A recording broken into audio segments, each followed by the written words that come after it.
Alright, you guys know what time it is. It's Figure Review Thursday. Let's spin the wheel and figure out who we're going to be reviewing today. And it's looking like it's going to land on the Mezco MOONKNIGht, a grail for a lot of people in the community. First, displaying the box, and it's pretty basic.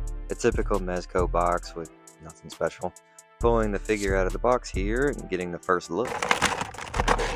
Comes with the typical Mezco stuff, but also these things I'll show later. And of course, you gotta have your hands. Nothing to write about, except for these. These are really cool. Here he has his moon crest. These like nunchuck blades, they look pretty dope. Some actual nunchucks look great. And a bow staff, pretty nice. And a really basic stand. His mask down and a Mark Spector head sculpt. Let's bring the bad boy out himself. And this definitely looks amazing.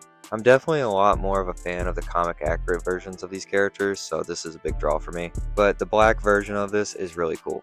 And as you can see, the articulation is actually really good. It's something I've noticed in the older Mezcos just have much better articulation. But I've got Moon Knight here in a pretty simple pose, and a pose here with a Mark Spector head sculpt. Looks really cool.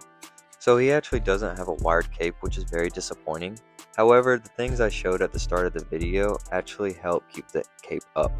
That way you can keep the dynamic posing and have the cape match it, because it would be really disappointing to have a Moon Knight figure and you couldn't even do the iconic moon crest cape. But this is how they're holding up. I might actually be using them wrong, I'm not entirely sure, but still looks really good. But yeah guys, that's Moon Knight.